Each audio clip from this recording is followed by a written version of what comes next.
मुळात शक्तीपीठाची मागणीच कोणाची नाही साहेब. शासन करायला कोणत्यासाठी आम्हाला हे कळत झाले साहेब. म्हणजे कसं आहे, गोव्याची लोकसंख्या काय आहे, गोवा जिल्हा केवढा आहे साहेब, आपल्या परभणीची एवढी लोकसंख्या अख्ख्या राज्याची आहे. तिथं जाऊन समजा काही म्हणजे असं काही शेतकऱ्याला काही मार्केट नाही, काही नाही. फक्त आता हे तुम्हाला मीडियावाल्याला माहिती आहे, पूर्ण भारताला माहिती आहे, सगळ्या कर्मचाऱ्याला माहिती आहे, रस्ता कोणासाठी करायचे. ते वास्को दा गामा बंदर आहे ते कोणाचं आहे, रस्ता ते एका माणसासाठी करायचे. जवळपास 25,000 एकर जमीन झाली साहेब. हवेतून किती ऑक्सिजन कमी होले, किती झाडं जाणार याच्यामध्ये. म्हणजे आपल्या नैसर्गिक प्रकृतीचं आपल्याला दिलेली देणगी अधिकारी येईल त्याला मोजून देणार का नव्हते? नाही मोजू देणार नाहीत. आम्ही अजिबात मोजू देणार नाही. आमचा जर जीव गेला, ज्या दिवशी आमचा जीव जाईल त्या दिवशी मोजता चालते. एवढा पोलीस बंदोबस्त लावला. ते गोळ्या घालायसाठी आम्हाला. लोकशाही संपली आपल्या देशातली, आता हुकुमशाही सुरू झाली. हे सरकार म्हणजे निवड हुकुमशाही सरकार आहे. याच्यामध्ये लोकशाहीला कुठं काही थारा नाही. न्याय व्यवस्था सगळं हिने विकत घेतलेली आहे. कर्मचारी आम्हाला म्हणतात न्यायालयात जा तुम्ही पैसे मागायला. अरे त्याला कर्मचाऱ्यांना न्यायालयात जायला पाहिजे ना. त्याला जमीन पाहिजे, न्यायाधीश कोण देणं ऑर्डर ना, हे जमीन ताबा करा. न्यायाधीश ऑर्डर देत नाही, बळजबरी असं करले आमच्या पोलीसचा बंदोबस्त लावून जमीन आमची जबरदस्ती घ्यायलेत.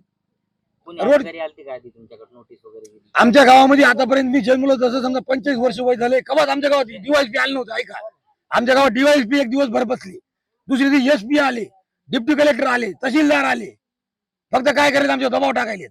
आम्ही मोजणार म्हणजे मोजणारच मानले, तुम्ही अजिबात शेतात यायचं नाही मानले. तुमची काय भूमिका? आमची भूमिका आमचा जीव जावं आणि ते रान मोजावं, अशा आम्ही रान मोजू देणार नाहीत. त्याला एकच इलाज आहे, आम्हाला गोळ्या घालणं आणि नंतर रान मोजणं. जिवंत जोपर्यंत आम्ही रान मोजू देत नाही. आमची काय शेतकऱ्याची राख लावून आम्ही सगळ्यांना निवडून दिलं, त्याला गादी बसवलं, त्याला फुलाचा हार घातला. त्यानं आमच्या गळ्यात मग शेतकऱ्याच्या खेटराच हार घातलाय त्यानं. आमच्या लेकरांना काय खायचं, काय करायचं.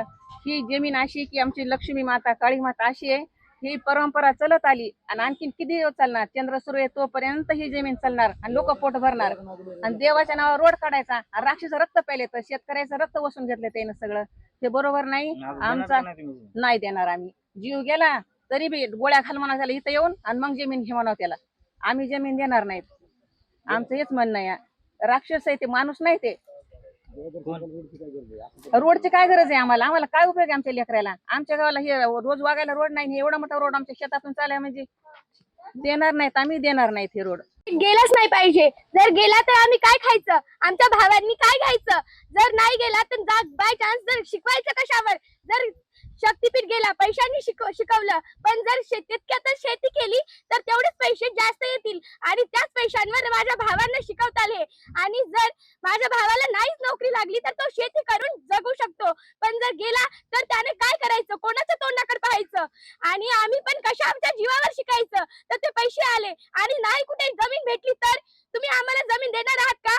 आणि हाच रस्ता घालून हा रस्ता घालतायत आणि म्हणतात की विकास होणार आहे. काय विकास होणार आहे? त्या सरकाराला इथे भेटणार, जमीन भेटणार, ही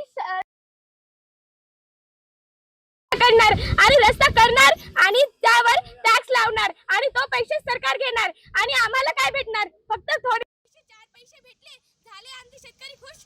एवढ्यात नाही तर भीती दाखवून पोलीस फोर्स आणून भीती दाखवत आहेत. तर आम्ही कोणाच्या तोंडाकडे बघायचं नंतर? आमच्या गावामध्ये अंगणवाडी पण नाहीये आणि त्याच्याकडे कोणी लक्ष देत नाहीये. पण हा मोठा रस्ता जातोय त्याला कोण विरोध करतोय का? आणि सरकारने याच्याकडे लक्ष द्यायलाच पाहिजे. आम्ही काय खाणार आहोत? आम्ही कशावर शिकणार?